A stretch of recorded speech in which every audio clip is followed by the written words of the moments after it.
pre-game rituals. Nah, man. Occasionally I say silent prayer within me, and I try to look good so that to bury whatever pressure I have. So I try to wear a different face, good looking face, so that to bury whatever pressure. So even when I'm under pressure before any game, I'm not the coach, but I'm always under pressure before any game. But you see me looking good and smiling, so usually I wear a good look as a pre-game ritual, and I say very silent prayer. Going to the World Cup. I've been to the Commonwealth Games before in Glasgow, the Africa Championship, the All Africa Games. The Africa Games have been there. I was at the World Cup in 2018 as a reporter. For the World Cup as the media officer of the Super Eagles, the biggest team from Africa. Whoa! I don't hammer. So, what are the growing up with the Nigerian parents, even in the UK? What are the things you've seen the series Meet the Adebanjo, right? No, I've seen it. Okay, so there's a Nigerian. It's like a satire where they tell you how Nigerian parents behave in the UK. What are some of the things that your friends in the UK, your British friends, do that you can't do because your parents are Nigerians?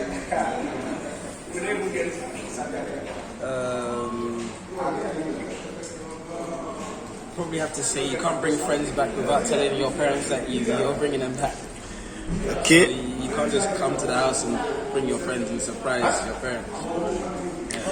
Okay, when it comes to doing shows at home, how do you distribute the responsibilities for doing shows like washing plates, cleaning the house, washing clothes, and all that? When I was younger, because I don't live with my parents. When I was younger, yeah, I used to wash the dishes, washing the plates. Yeah, I used to do that. Okay, before ever coming to Nigeria, let's start talking about your introduction into the Nigerian culture. What do people tell you? Where did you start learning about the Nigerian culture? I heard you talk about watching Okocha, but the Nigerian music, I saw at your initiation, you were singing Oleku. Talk to me about your initiation into the Nigerian culture. That started many years ago. Probably when I was, I don't know. I don't remember the first time, like how old I was when I first came back. I was very young. But yeah, I was listening to many tunes, many artists, R2Bs, obviously Wizkid when he was making I think it was the Star Wars album. So that was maybe the first album I listened to. But yeah, so much music that I listened to. Yeah. If Ademola Lookman was not a footballer, what's the other thing would have seen him doing? I don't have an answer for you. I was destined to be a. But what if you were not playing football? I get asked this question. I don't have an answer. If you stop playing football today, what will you do? What would I do? I'd look after my family. How good are you in the kitchen when it comes to cooking? I'm okay. I'm not the best, but I can do it. Define okay, like what type of food do you cook? I can make some food. I can make pasta. I can make rice. I can make chicken. I can make fish. African food. Which one can you cook? I'm not at that level yet. Egusi soup, banga soup, amala. Okay, what are the African? Okay, what are the African food you eat regularly growing up? Everything, from okra to efo to amala to everything. All right, thank you very much for your time. Thank you.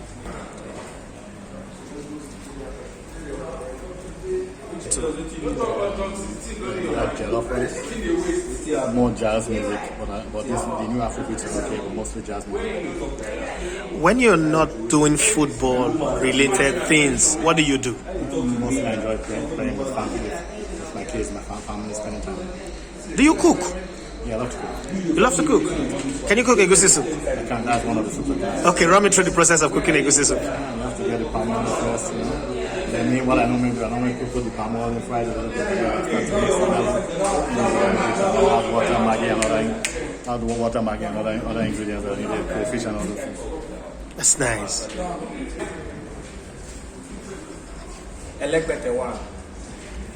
Well, it's an amazing experience moving from radio broadcaster. Though I've always been totally a broadcaster when it comes to radio and TV. I haven't worked with IIT, from 2008 to 2010.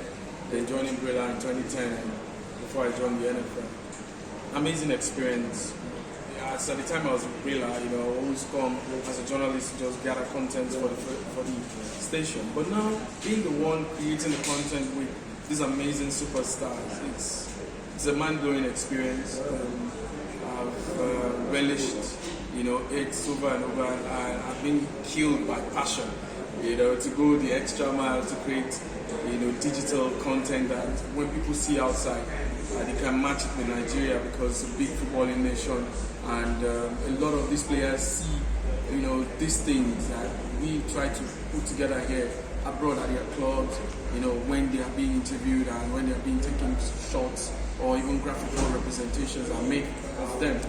So I just had to be everything, the graphic designer, the producer, the sound person, the camera person, the photographer, because for now the Federation has not expanded the communications department to absorb me more hands, but it's an amazing experience. I always want to kill myself to ensure that I get the best. Sometimes I can't kill nature because I can't do it alone, but it's what it is right now as we speak. So but altogether it's an amazing experience. Every time, when these contents are being projected, I feel great, I feel cool that at least somebody outside Nigeria can, appreciate how their country is being projected, especially when it comes to football. Well, playing in Ghana was crazy because of the charged atmosphere. Ghanaians wanted, to do everything possible rather to get the result they needed, which was going to be winning at home. But the Eagles, proved too stubborn. They showed quality, they resisted, and hopefully we'll qualify. Qualifying means a lot to Nigeria and Nigerians. Qualifying will mean the 7th time Nigeria will be qualifying. That makes us a real force to reckon with, in world football, that we are now consistent, haven't missed out in 2006. And qualifying also mean that Nigeria will get money. A lot of things we need economically. The NFL needs money. The money will come good to help, for so many things that the NFL intends to use it for. So that's another thing that it will mean economically for Nigeria. It will mean so much to bring wealth to the country. It will also calm nerves. It's heightened in Nigeria. Everybody's just unnecessarily angry, so to speak, because of certain things that are not going the way they expect them to go. So the only thing that brings smiles on the faces of Nigerians is football. So they want to qualify. They just don't want to stay out of the party. They just want to be part of it. They believe that if they are part of it, it will just be joy during the tournament. So that's it. Qualifying means a lot to the country to come. It's not economically and financially. I mean, like I always tell people, it's always better to qualify for the World Cup than not to qualify for the World Cup, even if there were no social or economic benefits. At least your entire country has something to look forward to, everyone will be engaged, and there will be a sense of national pride, at joining other countries in the world. However little, the absolute minimum is that you play 3 games at the World Cup anyway, and everyone, will have a great time. But from an economic point of view, obviously, with a lot of brands, leveraging sports, in Nigeria and indeed many countries all across the world. When a country qualifies for the World Cup, what typically happens is that there will be a lot of marketing activity, particularly within the sporting context. And for those of us who run businesses in the intersection of sports, media, sports marketing, sports policy, sports event, sports activation, it's always a a good time to speak to clients, because then you know that they also want to leverage on the World Cup, and your job therefore is to give them interesting propositions on which they can leverage on. They can leverage on the World Cup, for their brands. Also, what you are going to have is a receptive audience for whatever content or platforms it is that you create, because as you look forward to the World Cup, everyone is engaged, everyone is trying to consume more content in that direction, and when you create activations, promotions, and events around the World Cup, the audience is receptive, the audience is captive, and that gives whatever it is that you create, at a more mileage. So it's always a fantastic time when the Super Eagles qualify and are looking or working hard towards appearing at the tournament, not just the World Cup, even the African Nations Cup, even the Olympics. Any premium sports platform that the Nigerian national team qualifies for and is preparing for gives us a lot of work, gives brands a big opportunity, and also gives Nigerians a plethora, so to speak, of content options and various events in which they can participate and enjoy themselves. So we're wishing the Super Eagles all the best, and we absolutely need them to qualify for the World Cup. We're here in Abuja to support them, and hopefully they will qualify for the World Cup and make 200 million Nigerians home and diaspora happy. Yeah, sure. Okay. The experience was great to cover the World Cup. Definitely to be my second World Cup because I was in Russia, but the financial implication is very huge from the media perspective. There's a lot of brand activation, a lot of sponsors, a lot of brand activation that will come in for media. The radio, the social media, TV, photography. It's definitely going to be huge financial. For me personally, I think it's worth millions. Because if AFCON could worth millions, it means World Cup should give them triple. Of such financial gain. So hopefully the Super Eagles will get the job done, and then we will enjoy the World Cup experience and the financial part.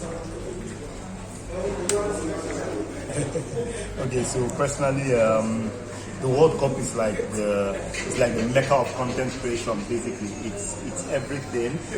You have amazing pictures. You shoot all of the stars. You have brands interested in purchasing images. You have players interested in getting images of themselves at the World Cup. So for me, Nigeria qualifying at the World Cup is more than a journalistic pilgrimage. It's more of the, like I said, the mecca of content creation. I will be at the World Cup whether Nigeria qualifies or not, but it's amazing. It will be a plus. It will be everything to be at the World Cup and to shoot Nigeria at the World Cup and connect with brands that need Nigeria Super Eagles based content at the World Cup.